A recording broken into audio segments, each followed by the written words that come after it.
beating us. He kept Florida's schools open and its economy thriving, while my state of California chose 2 years of learning loss and lockdowns that we have yet to fully.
Let's see. So, we on? Yeah, I think so. Just to simplify this.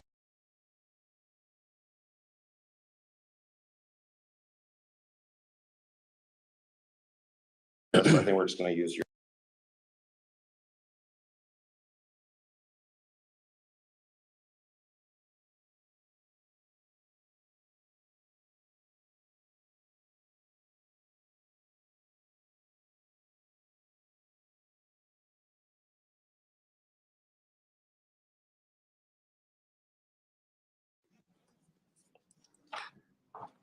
There's 382,000 people in the room. All right, great. So let's see. So they just keep crashing, huh? Yeah, I think we've got just a massive number of people online, so it's servers are straining somewhat.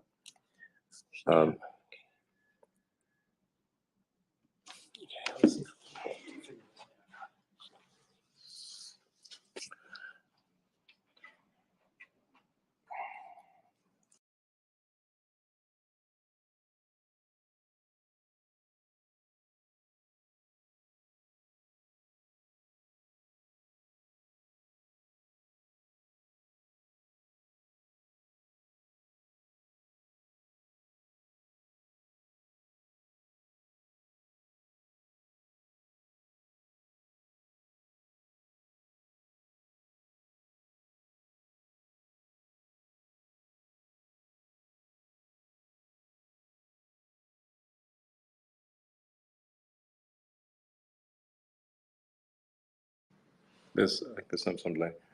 All right, we're just reallocating more server capability to be able to handle load here. It's really going crazy.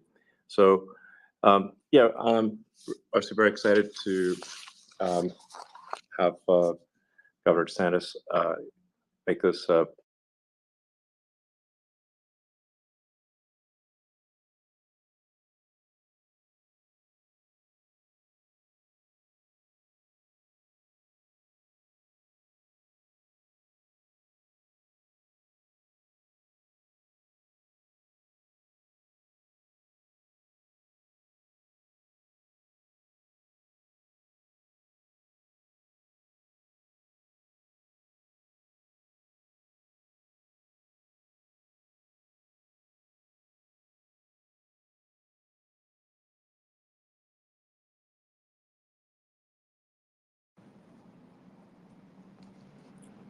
So I think we're back online here. Great. All right. Well, it's certainly an incredible honor to have Governor DeSantis make this stark announcement.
All right. Well, it's certainly an incredible honor to have Governor DeSantis make this stark announcement.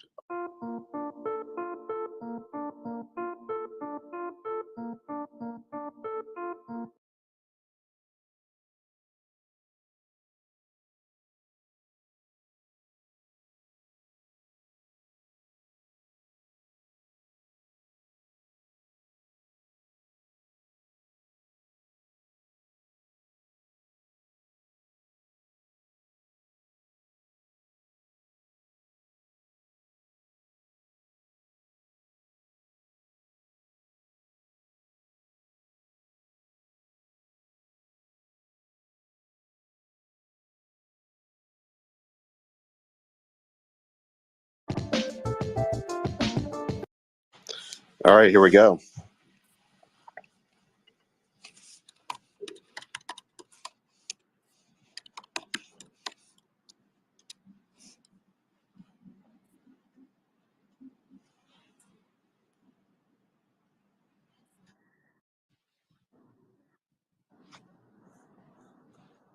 All right, I think we're broadcasting. Man, I think we melted the internet there. Yeah, that was insane. Sorry. We actually doing this from David Sax's Twitter account because it looks like doing it from mine basically broke the Twitter system. Anyway, thanks everyone for joining. We're incredibly excited to announce to have Governor DeSantis on with us with this historic announcement, and then look forward to live Q&A from the audience. So, yeah, with that. Yeah, I mean, so Governor DeSantis, are you there? Can you hear us? I think you broke. I'm here. Excellent. I know. I think you broke the internet there. We had over 500,000 people in one Twitter space, and it was growing by like 50,000 a minute. So, congrats on breaking the internet there. Well, yeah. I mean, try some new things. You're gonna. Yes. It's adventurous. So yes. But I think the value here is actually really high for people to hear directly from presidential candidates and to answer a Q&A live, and you can get a sense for how a candidate really is, and where it's not just canned speeches and teleprompters.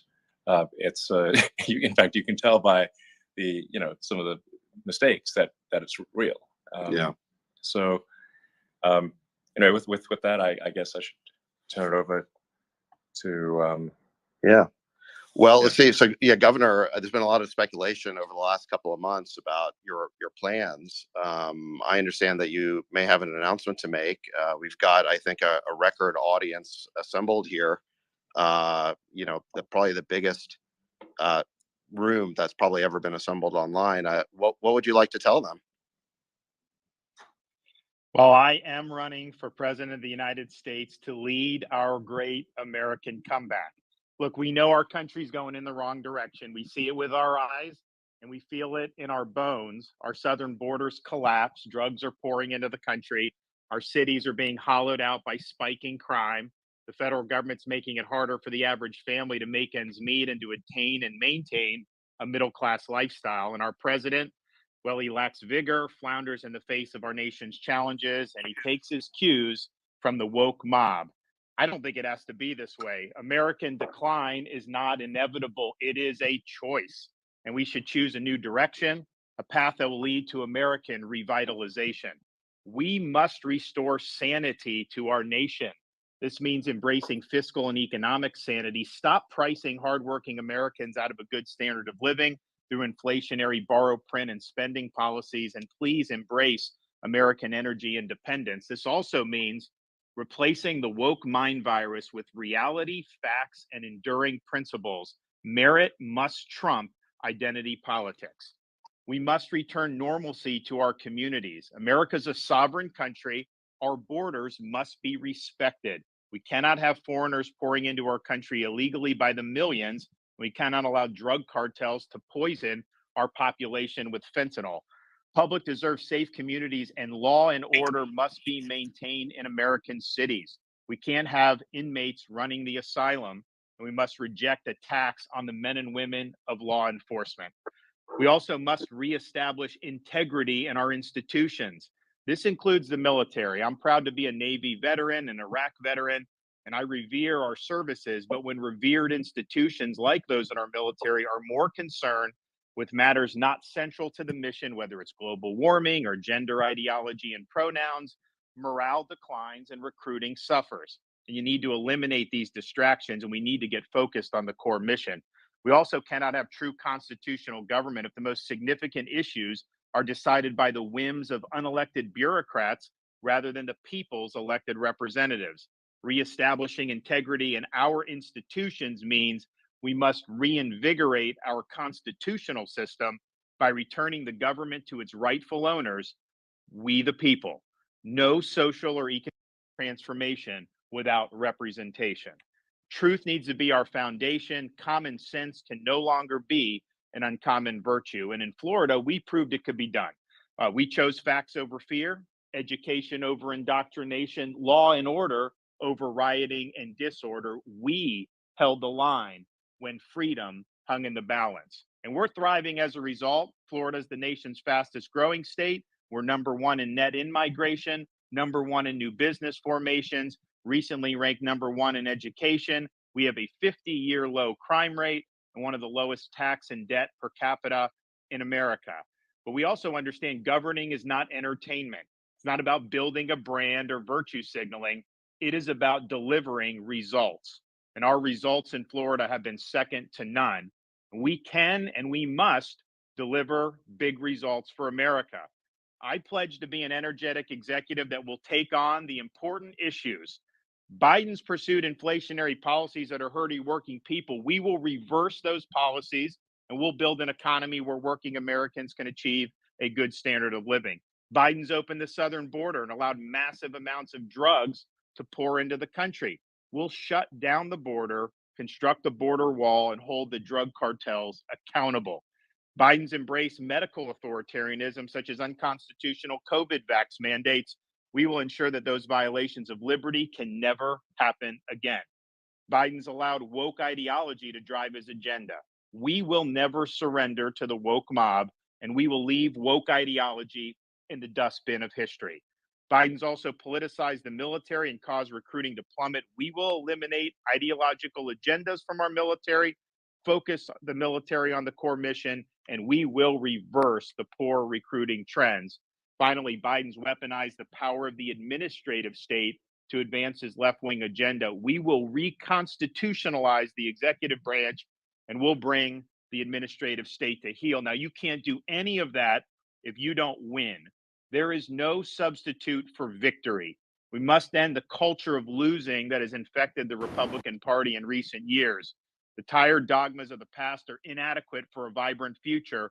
We must look forward, not backwards. We need the courage to lead, and we must have the strength to win. And to voters who are participating in this primary process, my pledge to you is this. If you nominate me, you can set your clock to January 20th, 2025 at high noon, because on the west side of the U.S. Capitol, I will be taking the oath of office as the 47th President of the United States. No excuses. I will get the job done. Now, these past few years have given me a new appreciation for the fragility of our freedoms. I never thought I would see things in America that we saw during the COVID-19 pandemic, but our founding fathers were keenly aware of the fragility of freedom. When they framed our Constitution, they came armed with having studied the history of every republic and the history of mankind. And they noticed that all of those experiments only had one thing in common, and it was this. Every single one of them had failed. And so they knew it fell to our country, the United States of America, to determine whether people could really govern themselves. Could we have a society based on the idea that our rights are God-given, not government granted, and that society functions based on the rule of law, not the rule of individual men? And when Dr. Benjamin Franklin walked out of that convention, he was asked, did you deliver a republic or a monarchy? He said, a republic if you can keep it. They knew freedom didn't run on autopilot. They knew each generation would have a responsibility to safeguard freedom, and it's our responsibility to do so at this important juncture in our nation's history. We have a lot of work to do to ensure the country gets back on track. I ask everybody listening to please join me on this mission. Please invest in our campaign by going to rondesantis.com and making a donation. Thank you. God bless, and I look forward to the discussion. All right, thank you, Governor. Appreciate that. I guess just as a first follow-up here, thank you for putting up with these technical issues. I think we're definitely breaking new ground here. As far as I know, no major presidential candidate has ever announced their candidacy on social media this way. Certainly in a Twitter space. So thank you for doing that. What made you want to kind of take the chance of doing it this way, as opposed to just doing it on cable news or the usual way? Well, when COVID hit, I had to make decisions about, do you go with the crowd or do you look at the data yourself and cut against the grain? And I chose to do the latter. I faced huge blowback for doing that from the bureaucracy, from elites, from the media. But my view was I had to look out for the people I represented, prefer protecting their jobs over trying to safeguard my own political hide. But it was very, very lonely in a lot of those decisions. And part of the reason it was so lonely is because there was a concerted effort to try to stifle dissent. There was an official narrative about lockdowns, about closing schools, about forced masking, about all these different things that we had to navigate during COVID. And it was an orthodoxy being enforced by the major tech platforms in conjunction with the federal government. And if we can't have an honest debate in a free country about issues that affect hundreds of millions of people, like lockdowns, then what good is the First Amendment at that point? Those are precisely the times when we needed to have debate be robust. You should not be taking down articles that criticize those draconian policies, and yet that's exactly what happened. So it occurred to me that if that had continued, I think free speech in this country was on its way out the door. And so when Elon Musk stepped up to purchase Twitter, he paid a lot of money for it. And I'm sure because he's a good businessman, Elon, I'm sure you'll end up making money off it. But bottom line is you had to put your money where your mouth is, because I think you recognize that you can't have a free society unless we have the freedom to debate the most important issues that are affecting our civilization. That did not happen during COVID. The truth was censored repeatedly. And now that Twitter is in the hands of a free speech advocate, that would not be able to happen again on this Twitter platform. So I think what was done with Twitter is really significant for the future of our country. We cannot have a society in which government is colluding with major tech platforms to enforce an orthodoxy. Well, thank you. Yeah, we're absolutely committed to freedom of speech and a level playing field, and just a vigorous debate. And hopefully, this can be a platform that brings people of divergent political views to exchange those views, and perhaps some minds will be changed one way or the other. And but it's just incredibly important, as you highlight, that the First Amendment is irrelevant if all the media and all the government are operating in lockstep. It makes the most important amendment, the one that was most urgently added to the Constitution, moot if you cannot have free and open debate. So Twitter was indeed expensive, but free speech is priceless. Awesome. Thank you. So, Governor, I'm going to ask some questions while we get some other kind of speakers in the queue to ask questions. I think maybe some people knew this announcement was coming because there's been no shortage of hit pieces on you Yeah. in the press over the last week or two. I want to ask you about some of these accusations that are being leveled at you. Last week, the NAACP issued a travel advisory against your state, claiming that Florida is not a safe place for minorities to visit. What do you say to those who've been advised that somehow they aren't welcome in your state? Claiming that Florida is unsafe is a total farce. I mean, are you kidding me? You look at cities around this country, they are awash in crime. In Florida, our crime rate is at a 50-year low. If you look at the top 25 cities for crime in America, Florida does not have a single one amongst the top 25. And if you look at cities like Baltimore and Chicago, you got kids more likely to get shot than to receive a first-class education. Yet I don't see the NAACP batting an eye about all the outrage and the carnage that's happening in those areas. So this is a political stunt. These left-wing groups have been doing it for many, many years. And at the end of the day, what they're doing is colluding with legacy media to try to manufacture a narrative. Now, the good news is fewer and fewer Americans are gullible enough to believe this dribble.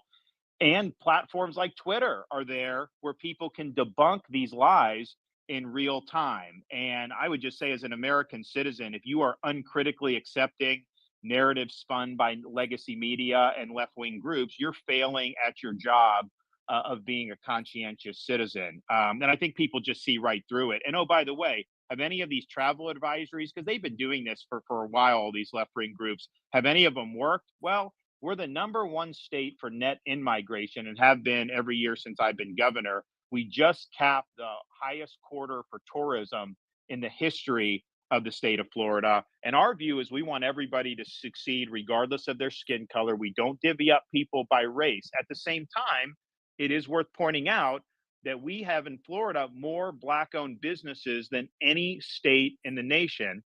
And we've also had more African Americans lead state agencies under my administration than at any time in Florida history. But with us, they're there because of merit, not because we're trying to play identity politics. And if you want to look at education, the Black students in Florida perform much higher than Black students in most other states. We rank #3 in 4th grade reading and #2 in 4th grade math amongst our Black student population. And oh, by the way, the head of the NAACP lives in Florida, and a lot of their board members have put out on social media during my governorship Florida vacations where they seem to be having an awful good time. That's great. Well, I mean, Florida's a great state, and I think everyone, the people realize that. Some of the things that are being said are just truly absurd. I mean, I saw some headline from The Atlantic basically claiming that anyone who listens to this Spaces on Twitter is basically a Nazi. That was The Atlantic, and then Vanity Fair said that that you were hosting or interviewing because David Duke wasn't available. Oh yes. Although I'm not totally sure who they were saying was David Duke. I don't know if it was you or Governor DeSantis. It's sort of a little bit unclear, but I think this is a function of the legacy media, these corporate journals. They're in their little bubble. And to draw allusions to stuff like that, I mean, how crazy do you have to be? But in their little bubble, it sounds like they're making some type of profound point. And so part of, I think, what Twitter is standing for is people should be exposed to different viewpoints. And I think the elites in our society have tried to cluster themselves to where their assumptions are never challenged. And that's not a good way, I think, to live. It's also not a good way to be a critical thinker, because no one's ever going to question obviously wrong assumptions because everybody around you shares them. Absolutely. And I think they become totally hysterical because they don't like the idea that their control over the media is being, disintermediated. Yeah. Because now, candidates for president can just speak directly to people through platforms like Twitter. Yeah, I mean, the amazing thing about Twitter and things like Spaces are that, although I happen to be hosting it, I had to switch over to David hosting it because my account was actually there's too much interest. My account was breaking the system, but there's really never been a mechanism before where someone could address the nation, or anyone who wanted to listen to them could from anywhere in the world. United States or anywhere. So I think this is a really profound change. And it's also like it's not just whether the media reports something and an article is true or not. Even more powerful is deciding what the narrative is. And totally. So it's just like, if there's only so much you can actually fit in a newspaper or a magazine, and there's only one thing you can really put on the cover of a magazine. So that whoever's deciding that is deciding to not talk about other things. Whereas with a public digital town square like we have here, it's possible for the public to choose the narrative. It empowers the people instead of a very tiny elite cabal which I don't recognize the irony of me using that phrase. But nonetheless, it's true, and you judge by the results that this is a means for the people to decide the narrative, and for the people to decide which way a debate will go, not sort of 5 editors-in-chiefs of a few newspapers, basically. Yeah, and I think one of the really crazy things that happened during COVID is that social networks really started censoring dissenting viewpoints on COVID, medical viewpoints that ended up being totally correct in lockstep with what the mainstream media was doing. So basically, big tech platforms were undermining their main reason for existing, which is giving people a choice.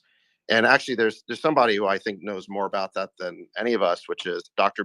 Jay Bhattacharya, who's a professor of medicine at Stanford. I want to pull him in here. Jay, you go ahead and unmute yourself if you can. It'd be great to hear from you.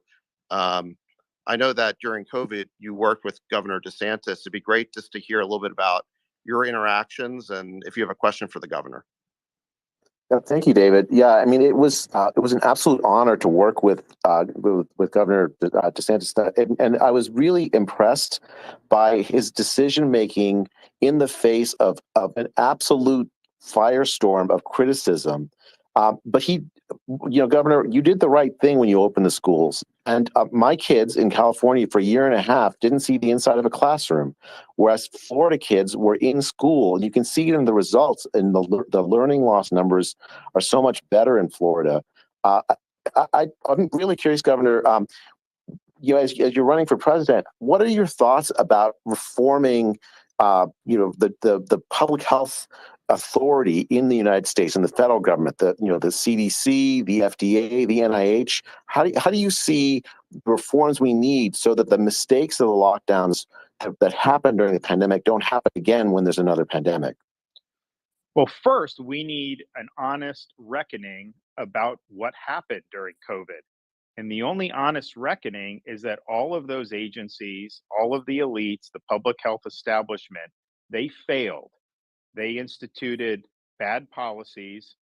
Obviously, it's a novel virus, but I think what happened was when the data was becoming more and more apparent that the path they were on was wrong, they doubled down and wanted to do it even more. And I really believe had Florida not just kind of stood in the way, I think this country would have had rolling lockdowns for probably a 2-year period.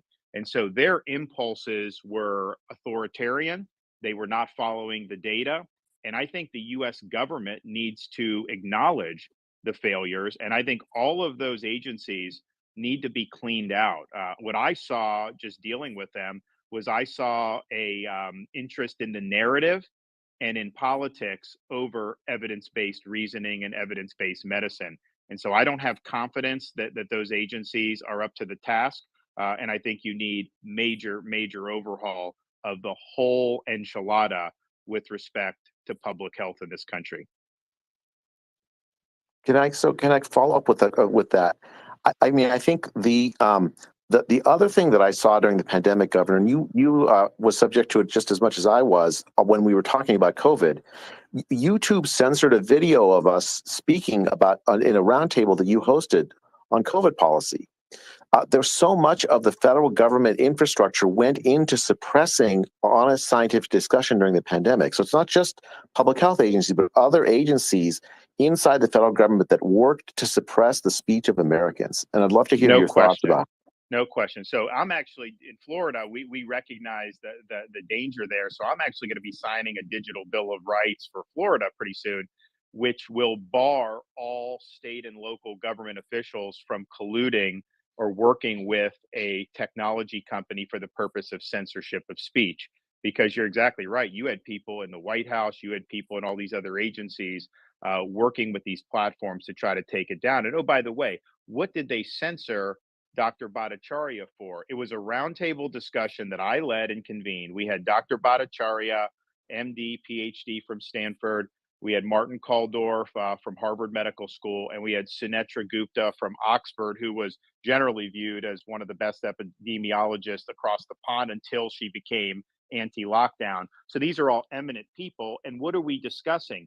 we're discussing whether there's any scientific basis to force a school child to wear a mask for 8 hours a day. They all agreed there was no basis to do it and that you should not have school mask mandates. YouTube thought that that was, quote, anti-science and that that should be taken down. But even at that point, we had already had enough experience in Florida where you had some schools that had done it before the state banned the mandates. You had some schools that had done it, some schools didn't, and the results were no different. And yet his video was taken down by Google YouTube. So it was a huge, huge problem. And yes, I think the federal government, FBI, DHS, any of the health agencies, it's unconstitutional for them to be delegating speech restriction to a private company. You can't do indirectly what the Constitution would clearly forbid you to do directly. Let me pull in. We have Congressman Thomas Massey. If you're there, go ahead and unmute yourself. I mean, what we're talking about here is, I think, really unconstitutional actions by federal agencies. Congressman Massey, I know that you've been involved in this problem of government agencies being weaponized and used against the American people in an inappropriate way. Do you have a comment on this? And do you have a question for Governor DeSantis? Well, first of all, let me say a big thank you to Elon Musk for buying Twitter and exposing all of this. On our weaponization committee, we wouldn't know so much of it if he hadn't done this, almost as a public service to the First Amendment. It's a disturbing trend. Government, as the governor said, the government is colluding with big corporations. We found out this week from an FBI whistleblower that Bank of America voluntarily gave names of and information on anybody who bought a hot dog in Washington, D.C. from January 5th to January 7th, and then overlaid that with gun purchases that they had on record anywhere in the country for any period of time. And just, they say they voluntarily gave that to the FBI. So that's disturbing to me. By the way, I've never met Elon Musk, but I'm one of your biggest fans. I'm the first congressman to have a Tesla. I'm on Thank you. I'm on Starlink, and I would have bought a Powerwall, but I'm off the grid, and you wouldn't sell me one, so I had to make one with a wrecked Model S, and it's been running our house for 5 years. But my And just for the record, I was with Thomas our first year in Congress. He's got the Tesla, but his license plate is Kentucky Coal. So it's he's probably one of the only people that have that in the country. Thanks for outing me, Governor DeSantis. But no, so Governor DeSantis, my question to you is, you served here in Congress for 6 years with me. And why is it that Congress is so feckless at reining in these government agencies? And what do you think we need to do? And if you were president, what would you urge Congress, or what bills would you like to see and sign to rein in this, sort of overreach of government bureaucracy? Well, first, I think there's a lot that the executive branch can do, and all I will say when it comes to these agencies, we'll go into this a little bit more as the campaign goes on. But buckle up when I get in there, because the status quo is not acceptable, and we are going to make sure that we reconstitutionalize this government. And these agencies are totally out of control. There's no accountability, and we are going to bring that in a very big way. Now, part of the reason it's gotten so bad, power's been consolidated and effectively a fourth branch of government, because Congress hasn't used its two main powers that it has under the Constitution. First, the power of the purse. If an agency is engaging in conduct that is outside the realm of what is legal, or you think it's not good for the public interest, then you can remove the funding for those operations. There's nothing that they're not entitled to get the same level of funding every year, and yet Congress runs the government on autopilot, either continuing resolutions or massive omnibus spending bills. So these agencies are all bulletproof. They know that they're going to end up getting something similar or more every single year, and it creates an incentive for them to abuse their power. The other thing you can do is actually legislate, so you're not delegating to the bureaucracy key issues regarding how to enforce federal law. You should define what you want. All they should be doing is implementing. Instead, Congress will basically give an invitation for the bureaucracy to make really important substantive decisions And so Congress may never vote on something, and the bureaucracy will cite a law from 20 years ago and do things that are going to transform our society or our country. That is not the way the founding fathers drew up the Constitution. So would you sign the Reins Act? We passed it out of judiciary today. Oh, yeah, no, of You want course. Yeah, that's a no-brainer. That would, I think, be a great check for that. I also think that we're going to have a good chance to see some of this Chevron deference really curtailed or maybe even eliminated based on the U.S. Supreme Court's upcoming jurisprudence. And I think that's another reason why the bureaucracy has become so powerful, because courts have basically been told they can pretty much do what they want, and courts are supposed to just defer. I don't think that that's actually correct. I think the courts, they have to make a judgment about what does the law actually say, and you can't just defer to quote unquote experts in the bureaucracy. Thank you. All right, shifting gears, Governor, I want to ask you another topic that's been in the news a lot is Disney. They blamed you for canceling plans for $1 billion investment in Florida, said they were canceling 2,000 jobs. I saw other reports that suggested Disney was going to make the cuts anyway, and due to a larger, budget cutting initiative. Regardless of why they did it, why do you feel your fight with Disney remains important? Considering you already beat them on the parental rights bill that they opposed? And what would you say to some of your opponents in this race who argue that the fight has dragged on too long? So, first of all, Florida stands for the protection of children. We believe jamming gender ideology in elementary school is wrong. Disney obviously supported injecting gender ideology in elementary school. They did oppose our parents' rights legislation. And the fact is, when they opposed it, that was a big deal, because for 50 years, anytime Disney wanted something in Florida politics, they pretty much got it. But not this time. I signed the bill. We did, as you say, win on the issue. But what happened was Disney's posturing, some of the other statements that their executives were making, kind of the corporate culture, had really been outed as trying to inject matters of sex into the programming for the youth. And I think a lot of parents, including me, look at that and say, that's not appropriate. I mean, we want our kids to be able to just be kids. And that's kind of our mantra. So you had this setup that Disney engineered many decades ago, where they actually had their own government that they controlled with no accountability. They were exempt from the laws that all their competitors had to follow, massive tax breaks, and they even racked up municipal debt. And Florida basically put them on a pedestal many decades ago and joined the state with this one company at the hip. We just didn't feel that we were comfortable maintaining that relationship. And so we ended their self-governing status.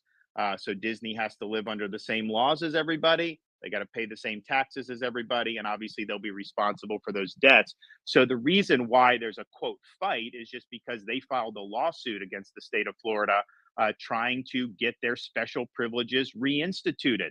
But I don't think that that's good policy. And I think some of these Republicans that are taking Disney's side, they're basically showing themselves to be corporatists, because these are all corporate goodies. This is not the way you would run a competitive economy. And the arrangement had really outlived its usefulness, but it persisted because Disney was so politically powerful. I think the company's ethos have changed in a way that's alienated a lot of people in our legislature and in Florida, and so there was really no justification to keep it. But make no mistake, they're suing to try to get special privileges. People are making money in Florida hand over fist because we have a great business climate. That's not good enough for them. They want to be treated differently than Universal and SeaWorld, and we don't think that that's appropriate. So, I think that they should withdraw the lawsuit, but obviously we're going to defend our actions because we think we have the right to do what we did. It's funny, the media used to criticize Republicans for being in the pocket of big corporations, and now they're attacking you because you're not. Well, not only that, David, it's interesting because the media in Florida for years had hammered Disney, and they would point out like that this was not a good arrangement, because Disney was not accountable to anyone. I mean, when the state control board took over this district, the firefighters came to the board and they said, hey, we weren't getting survivor benefits for some of these widows. And so the state control board actually paid out some of the benefits that they were getting stiffed on. There were a lot of people in Central Florida who were really thankful that there was some accountability being brought to bear, because I mean, it's human nature. If there's no accountability over any individual or entity, of course they're going to behave differently than if you have normal accountability. But the media was always very hostile to that. But just because I happen to be involved in bringing it back to reality and making sure that they were under the same laws, well, then all of a sudden they're running to Disney's defense. I mean, are you kidding me? And oh, by the way, on this project, they had announced this many years ago. They had not done anything for it, but that is actually not in Reedy Creek. So that was in a different part of Orlando.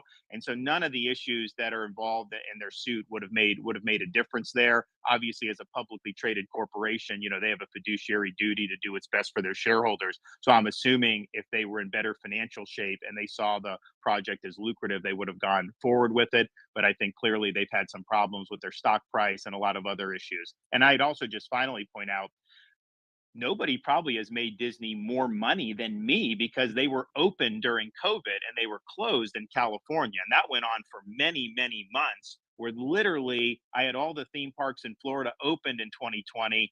People are going, it's safe, they're having fun. And the California parks were closed. I think they were closed for over a year out in California. So we were, I think, a much better place to be doing business, certainly since I've been governor.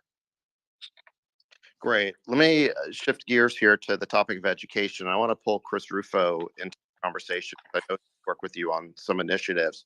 I think, one other thing that the mainstream media has, I think, bashed on is they've kind of started promoting this narrative that you want to ban books from school libraries. You refuse to teach kids about slavery or other unpleasant realities of American history, or pretend that gay people don't exist. Since many people, I think, in this room, we're now up to, wow, over 271,000 people. So this is, I think, totally unprecedented in terms of the numbers of people we have participating. By the way, I think Twitter's working much better now. I think it crashed because when you multiply 500,000 people in a room by an account with over 100 million followers, which is Elon's account, I think that creates just a scalability level that was unprecedented. But with my meager followership, it seems to be working much better. It's we have some scaling issues specifically related to my account. At one point in January, if I tweeted above a certain size, it would crash the servers. And then anyone else who was tweeting at the same time would lose their tweet as well. So in any event, issues, well, we're breaking new ground here. We're scaling issues. Yes, you're breaking new ground when there are bugs and scaling issues. But in any event, back to the question I was asking you, Governor DeSantis, about education.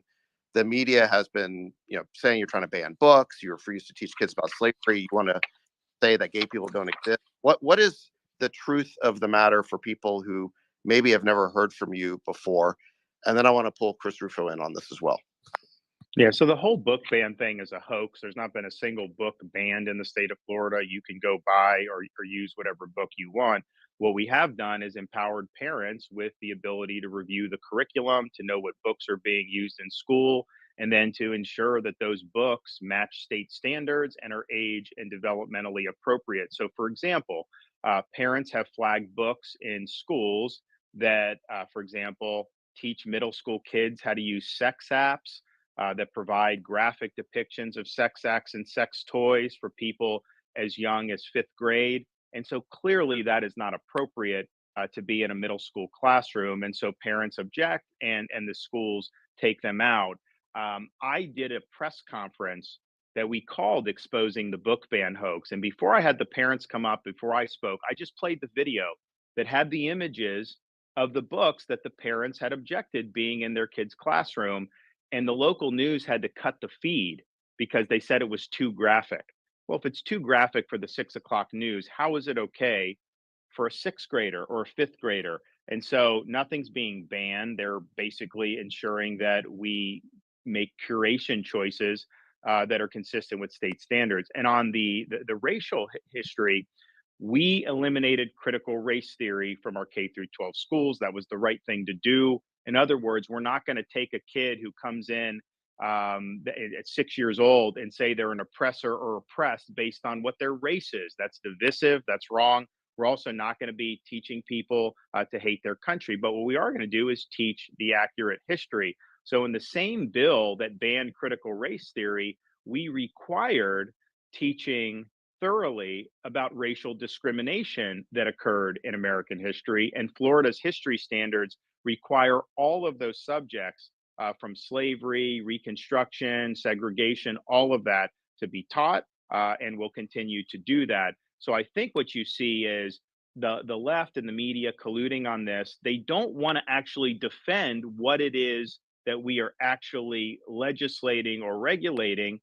So they create these hoaxes that somehow you don't want kids to learn that slavery existed in America, which is preposterous. No one actually defends the offending material. And the question is why are there people intent on trying to get this stuff into the classroom?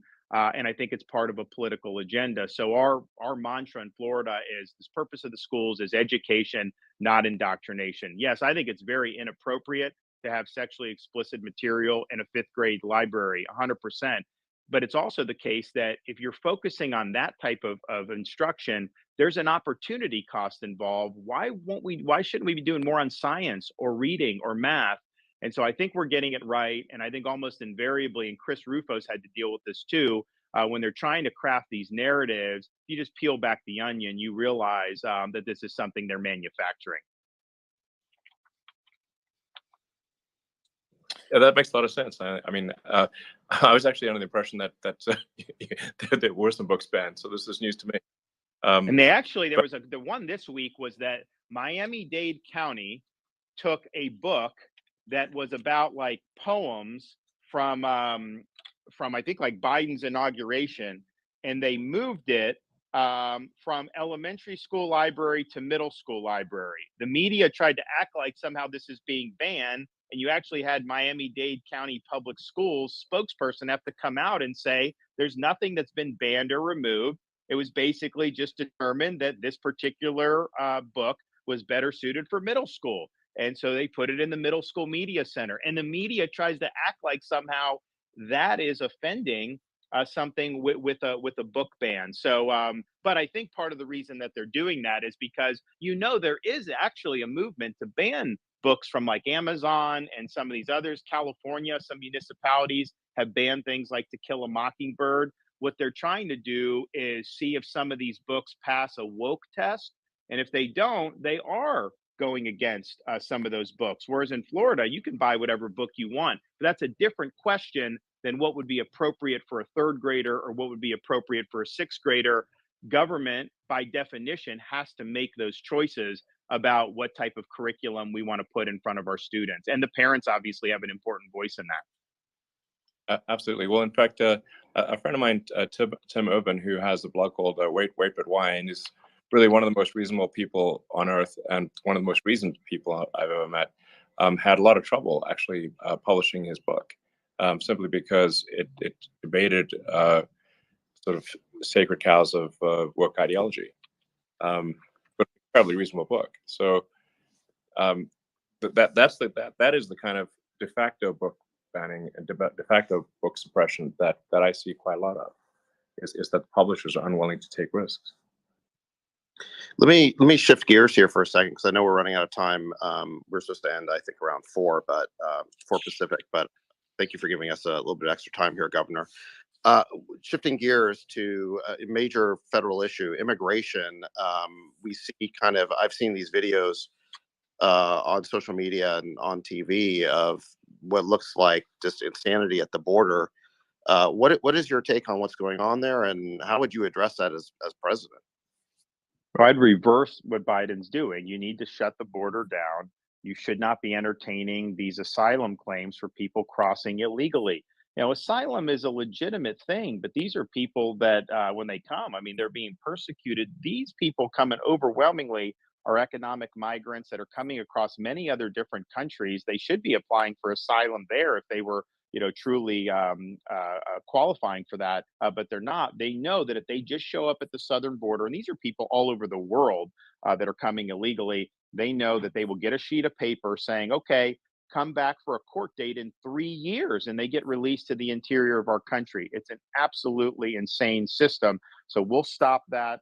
We will move on day one by declaring a national emergency. We will construct a border wall. We will make sure we have remain in Mexico and that we're not entertaining those claims in that way. And we really need to hold the Mexican drug cartels accountable because they're facilitating a lot of this migration. They obviously make money off of it. They treat a lot of these people very horribly as they're trafficking them through Mexico and into the United States. And of course, the cartels have been responsible for moving massive amounts of fentanyl into this country. And that's killing tens of thousands of Americans every year now. And what they're doing is they lace the other types of drugs with the fentanyl. So you may have like a teenage kid doing something they probably shouldn't do, but in prior generations would not have been fatal. And now, if it's laced with fentanyl, these kids can overdose and die. And so mothers are losing kids as a result of this fentanyl epidemic.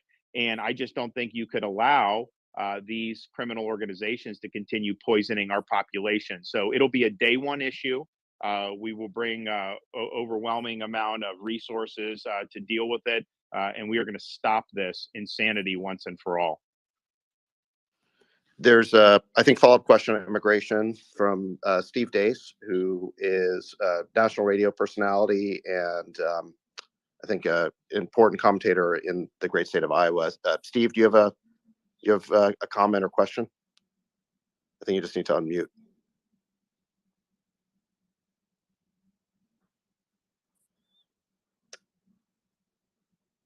If Steve can unmute, then we'll go ahead and ask him for a question. If not, we'll keep rolling here. All right, 3, 2, going. I'm there, all right, guys. sorry, Steve. I'm there, guys. Oh, Sorry. there you There go. he is. All right. Yeah, I'm my there. bad. First of all, I want to echo what Congressman Massey said to Elon.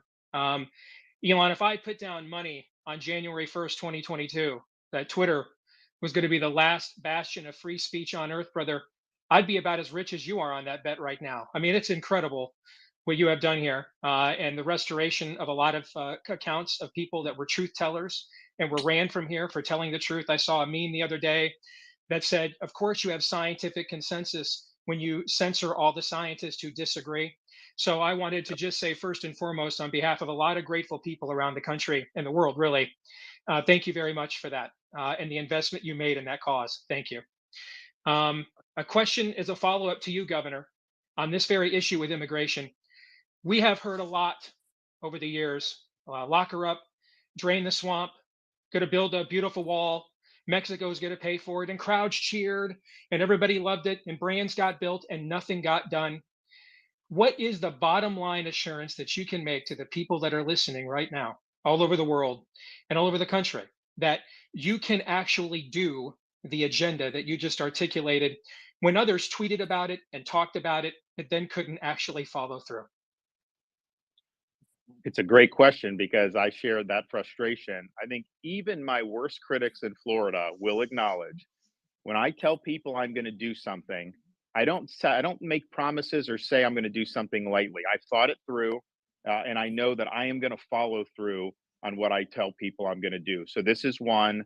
There will be follow through. Number two, I understand the different leverage points that you would have under Article 2 of the Constitution. I studied that a lot at becoming governor about Florida's Constitution, doing the same thing for the federal Constitution. And you've got to know how to use your leverage to advance what you're trying to accomplish. So, for example, there's leverage that we can use vis-a-vis Mexico that I think presidents have not been willing to do. I think sometimes for political purposes. But I'll look at, okay, what are all the variety of options we can do? Which buttons can I push? And I will do that to be able to bring this issue to a conclusion once and for all. We had Hurricane Ian come through Southwest Florida, Category 4 plus storm, September of 2022. And it did a lot of damage. But one of the things it did, it knocked out a bridge going from the mainland to Pine Island, and it severed the Sanibel Causeway in 3 different locations. And the locals were being told it's going to take 6 months to get that stuff repaired. And so they came to me, even though these were not state-owned bridges, and they said, can you help us? And I said, okay, I'll do it. So I got my guys together. I said, listen, no bureaucracy, no red tape, and no excuses. Get it done. We need to open these bridges back. Pine Island Bridge reopened 3 days later. Sanibel Causeway opened 2 weeks after that, way, way ahead of schedule, because we wouldn't take no for an answer, and we wanted to make sure we got it done. So for me, it is not a campaign slogan that you get in and then forget about it. I'm, as an American citizen, if I wasn't running, this would be an issue that bothers me. I've put a lot of my capital as Florida governor involved in combating illegal immigration. We banned sanctuary cities my first year. We just did a strong anti-illegal immigration bill in Florida that's working. I've put marine assets in the Florida Keys to help the Coast Guard repel boats from places like Haiti. I have people at the southern border right now helping Texas, and we've even been able to relocate illegal aliens to places like Martha's Vineyard. So I don't think any governor has probably gone out of his way to do more to try to make an impact on this issue. And I'm not going to take no for an answer. And I think our voters are sick of the empty promises. They want to see action. Thank you, Governor. Well, Governor, I saw the cover of Time Magazine this week, and I think they were trying to do a negative story because they had you were sort of scowling in this portrait they made of you. And in the article, they call you, they compared you to the Terminator. And I think they meant insult, but I thought it was kind of cool. I thought it was a good thing because I think we need a cool-headed, ruthless assassin to go in and basically take on the woke mob, take on our out-of-control government, and take on problems like the ones at the border. So, again, I thought it made you sound great, even though that may not have been their intention. Well, look, at the end of the day, this whole business that we're in is about producing results. I don't care about fanfare. You know, I'm the governor, like that is, I'm known, right? And I go around the state and everything, and people are very nice. And so, I mean, I appreciate the well wishes, but I don't need any of the fanfare. I don't need any adulation. I just know I'm in a position where I have a chance to make a difference, and I'm either doing it or I'm not. And I remember sitting at the desk in the state capitol my first day as governor 4.5 years ago. I looked around the room and I thought to myself, I don't know what SOB is going to succeed me in this chair, but they are not going to have anything to do because I'm getting all the meat off the bone. I am going to make sure that I'm leaning into issues and making an impact. And we have done that in the state of Florida. And I bring that exact attitude up to 1600 Pennsylvania Avenue.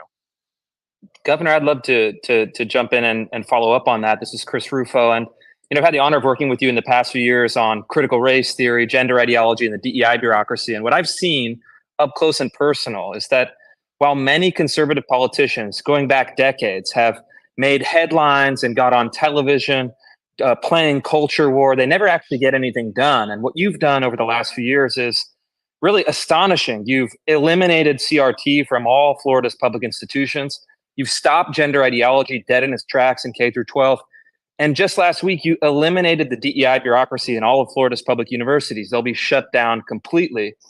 And I think what you've done is established a blueprint for fighting back against the left's long march of the institutions and making sure that those institutions reflect the value of Florida voters, not left-wing activists and the partisan press. So my question for you is, DC is another animal. It's quite different, the scale of the federal government. And how are you going to deliver results? And what is your culture war strategy facing down the swamp in DC? Well, some of it is similar in this respect. When we're taking on things like DEI, you get blowback from legacy media and the far left. But that's an example of an issue where they are out of step with the vast majority of Americans. It's not just Republicans. It's independents and a lot of Democrats. Because you think about if you're a parent and you've got kids, you want to know when they apply to college, they're going to be judged based on their merit. And they're not going to be roadkill in some type of woke Olympics where they didn't fit some category and so they're denied opportunity. They want to make sure that achievement matters. And so we get a lot of quiet support for a lot of those things. And so I think what I do, just because, look, I'm a blue collar kid. I grew up in the Tampa Bay area, working minimum wage to get through school. My grandfather worked in the steel mill in Western Pennsylvania. I just know instinctively kind of what like normal people think about all this stuff. And I have a good sense of when the legacy media and the left are outside of where the average American is, because people want you to be using common sense. And things like DEI I mean, when I was growing up, I think things were better because people were actually told you should try to get along. Now they're told you need to segregate, and it's just crazy that they're trying to do all this stuff. So by eliminating that, there's a lot of people that were really happy about that, including people that certainly are not traditional Republicans. And I think there's similar issues when you do in the federal level. It's also the case that there are some tools at the federal level that we don't necessarily have at the state level. For example, some of the problems with the university and the ideological capture that didn't happen by accident can trace back all the way to the accreditation cartels. Well, guess what? To become an accreditor, how do you do that? You've got to get approved by the US Department of Education. So we're going to be doing alternative accreditation regimes where instead of saying you will only get accredited if you do DEI, you'll have an accreditor that will say we will not accredit you if you do DEI. We want a colorblind, merit-based accreditation scheme. And so, as president, controlling that agency, you can then approve other types of accreditation. So I think part of it is just knowing where are all the pressure points. How does it get to the point that we then see and that somebody like you will run a report on? Like when you see some of the outrageous stuff that's generated in some sociology department at a university, that didn't just happen out of thin air. There's a reason why we got to that point. And I think that there are some tools with the federal government where you can push back and try to get these institutions moored in a more foundational direction about, hey, we're pursuing truth here, and we're not here to try to impose one niche ideology on the entire student body.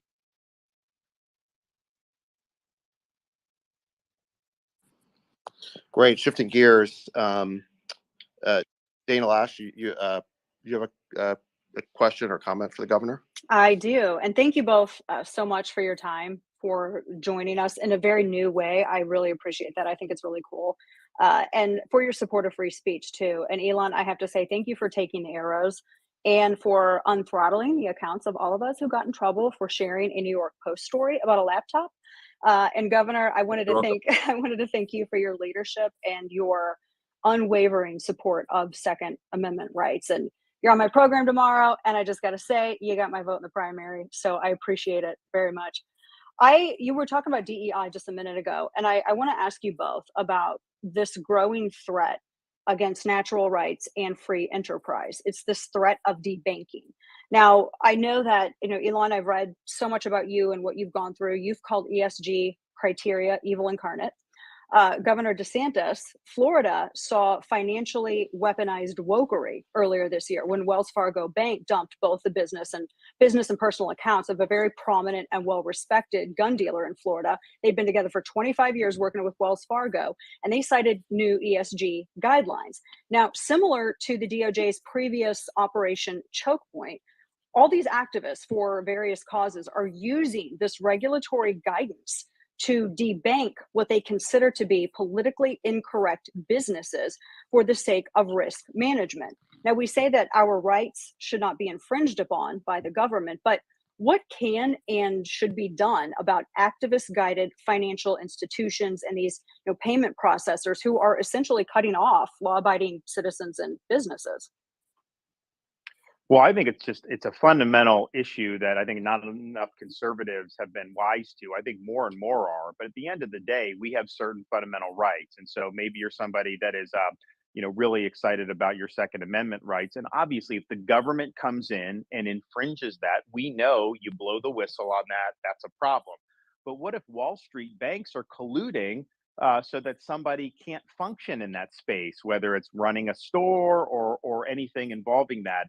Your rights are still being infringed upon in that situation. And so I think this whole ESG movement is really trying to do through the financial sector what they could never achieve through the ballot box. And so they're trying to do an end run around the constitutional system, and they're really trying to change policy.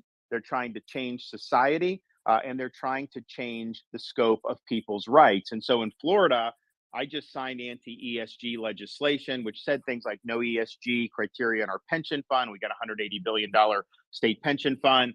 No social credit scores for consumers when they're going to bank. In other words, if you apply for a loan, that loan should be judged based on your credit worthiness, not whether you're genuflecting to the appropriate left-wing causes. But one thing we did do is we did provide protection against this debanking with the woke banking. No discrimination based on your religion and other things, which we know is happening. So I think it's a fundamental question, but we will not be a free society if major financial institutions can do through the economy what people could not achieve through the ballot box. Our rights will be restricted, will be the end result, and that's not healthy for a free country. You know, as a follow-up to that, Governor, Dana mentioned Operation Choke Point, and that is a term that's very familiar to crypto companies in Silicon Valley and fintech companies. Basically, it refers to an effort by the federal government, including the SEC, to basically regulate blockchain and crypto companies out of existence. They really feel like they're being driven out of the country. And I'm not talking about scammy ones or the totally fake ones like FTX, but really high quality, good companies, including companies that are public like Coinbase. And these guys are basically begging the government for just a framework. They're just like, tell us how to operate legally and we'll do it. You know, I guess where do you come down on this? What is your view, I guess, broadly of Bitcoin and people's right to hold Bitcoin and to transact Bitcoin? And Dogecoin. You have every right to do Bitcoin. The only reason these people in Washington don't like it is because they don't control it. And they're central planners and they want to have control over society. And so Bitcoin represents a threat to them. And so, as you're saying, they're trying to regulate it out of existence. Look, could Congress enact a statute to ban things like Bitcoin under the Constitution? They may be able to do. I would oppose that. I think people should be able to do Bitcoin. But Congress has never addressed this in this fashion, and for the bureaucracy to just do it on their own and make it so people can't operate in that space. That's what we mean when we say we've got to return the government to the people's elected representatives who are our voice to be able to make these decisions. And so, as president, we'll protect the ability to do things like Bitcoin. I think these are people that are sophisticated. They can make decisions. There's risks involved with it, but let them do that. I just do not have an itch to have to control everything that people may be doing in this space. And I think that the current regime, clearly, they have it out for Bitcoin. And if it continues for another 4 years, they'll probably end up killing it. Yeah, I think you're right. And I think that is the strong feeling of people in Silicon Valley who are in this space. And I think we'll be heartened to hear your answer on that. I mean, the weird thing is that, and there is a huge constituency of crypto Twitter. So for people who are maybe part of political Twitter who are wondering why we're talking about this, it really has a big audience for this topic. Dogecoin too, I just want to emphasize. This is a big deal. Yeah. Bitcoin and Dogecoin. So shout out to all the Doge fans out there. Yeah. But the weird thing is that this administration, they seem to want to ban Bitcoin, but they want to create a CBDC, which stands for a central bank digital currency. What's your take on that? So we were the first state just last month. We actually got the Florida legislature to pass a law that says Florida does not recognize central bank digital currency, because some states were actually adding that to their uniform commercial code. The federal government's studying this. We did the opposite and say we didn't. Now, the reason why we did that is because what the Federal Reserve has said is, well, we're going to consult with Congress. We'll consult with the executive branch. We don't have a CBDC right now. And ideally, we would get authorization for Congress. Well, wait a minute.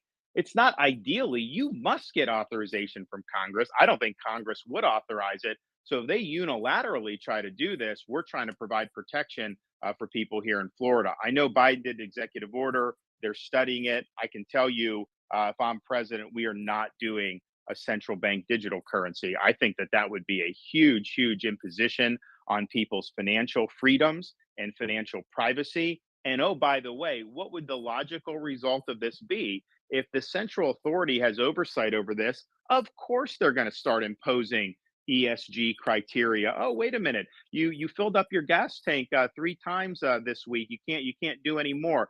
The sky of how they would be able to manipulate this. So I see it as a massive transfer of power from individual consumers to a central authority. and I don't think that that's good for a free society. So I'm a no on central bank digital currency. Sounds Great. good. Yeah. Great. Well, Governor, I want to thank you for the time. I mean, we could go for hours here, but I know you only had an hour and we've gone over that. So I want to be respectful of your time. I know there's so many people who want to ask questions, and We would should like do it again. I mean, I think it was Yeah. fun. I think this is great, and we'll make sure that that we come back and do it again. This is a great platform. I mean, I would like to see other platforms going in the same direction, but you know, a healthy democratic society needs the robust debate. So I just want to thank everybody for listening in, and I'll just make that pitch again. You know, we want you on the team. We'd love for you to go to rondesantis.com and make a donation so that we can get this done on this nomination and win the election in November of 2024. God bless everybody, and thank you. Well, thanks, Governor. And yeah, we have over 300,000 people in the room. It's really been pretty incredible. And, you know, we started with some technical issues because of the sheer scale of and unprecedented nature of what we were doing. But Yeah. It's not how you start, it's how you finish. And I think this finished really strong. So yeah, I think it's just really great for the people to hear directly from presidential candidates, and to have it in a conversational tone, which obviously results in, you know, it's going to be imperfect because it's not scripted. So, but it's genuine, and I think that really gives the people an opportunity to understand who might be their president in a way that's real. So thank you very much for coming on and doing this. And the invitation's open to any other candidates who might want to do this. Absolutely.